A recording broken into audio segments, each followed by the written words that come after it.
Côté culture, comptez sur nous sur France Bleu. Juliette Delannoy. Il est avec nous le mardi pour les bons livres qu'il repère. C'est Bob Garcia, l'ami de la littérature, journaliste, chroniqueur, ami de la musique aussi. Bonjour Bob.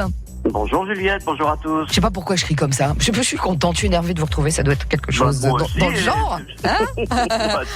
Un bon livre, vous m'avez dit, mais vraiment, alors là, c'est le roman en noir, le polar, on l'ouvre, et puis on n'a qu'une idée, eh bien, c'est de le retrouver et d'aller jusqu'au bout de cette histoire. Le Sacre des impies, c'est le titre de ce roman. Voilà, on le lâche plus, c'est 640 pages de bonheur ou de malheur, ça dépend parce que c'est quand même un roman noir. C'est écrit par Ghislain Gilberti, publié aux éditions Cosmopolis, sorti en 2020, et il clôture la trilogie des ombres. La trilogie des ombres, ça a commencé en 2017 avec Sa Majesté des ombres, un pavé de 740 pages aussi. Oui, c'est vraiment des énormes pavés qu'il écrit en grand livre. Donc vous imaginez en poche, ça tient pas dans une poche. Le deuxième, c'était Les Anges de Babylone, sorti en 2018, 620 pages encore. Faut avoir de grosses poches là aussi. Et il a obtenu le premier prix des géants du polar, du salon du polar de Douai. Donc vraiment une reconnaissance dans le Nord. On en est fiers. Et là, le troisième, c'est Le Sacre des impies qui vient de sortir. Donc je vous le dis aux éditions Cosmopolis, 645 pages. Alors là, il n'y a plus de poche. C'est vraiment c'est sac à dos.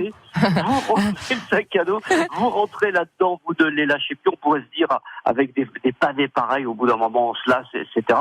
Eh bien, c'est justement la force de cet écrivain, c'est qu'il vous prend par la gorge dès le début et il ne vous lâche plus. C'est une écriture addictive.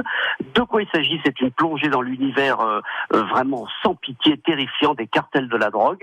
Et c'est une enquête dans cet univers-là que l'on ne connaît pas, avec aussi des incursions dans le monde du dark web, etc.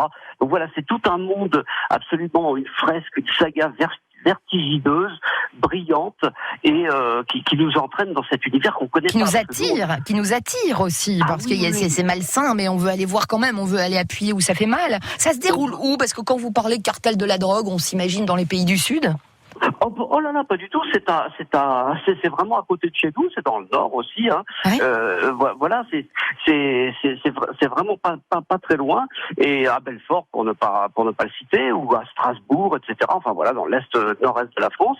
Et c'est pas la peine d'aller très très loin pour voir ça.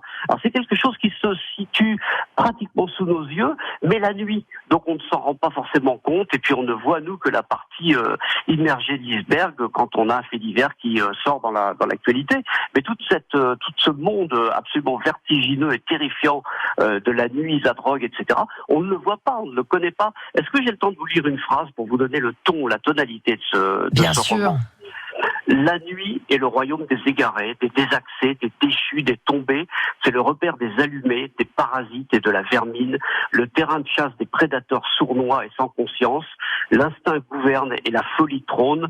L'insomnie parade, sans but, sans direction, sans lumière ni public. Vous voyez le truc. Les enfants aiment avoir peur du loup, et nous, les adultes, nous continuons à apprécier ces sensations de frousse, quoi. Là, c'est plus que de la frousse. Oui, c'est attirant, addictif, vous avez dit.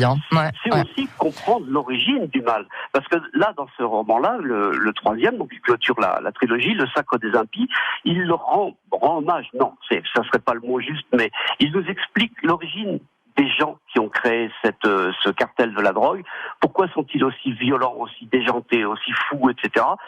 Peut-être parce qu'ils ont eu, eux aussi, quelques circonstances atténuantes, j'allais faire un mauvais jeu de mots, quelques circonstances exténuantes qui les ont amenés sur ce terrain-là. Voilà. Et donc c'est ça, il nous montre un peu vraiment l'envers, et encore une fois, tiens, un mauvais jeu de mots, l'enfer du décor, et c'est passionnant. Donc c'est ça aussi, comme vous dites, la force de l'écriture, la force de l'écrivain, voilà. Cet homme, ce français, c'est Le Sacre des impies. Un mot juste sur la maison d'édition? Oui, Cosmopolis qui publie des romans noirs, des thrillers, vraiment d'une immense qualité, d'une très très grande qualité, faut pas en rater un.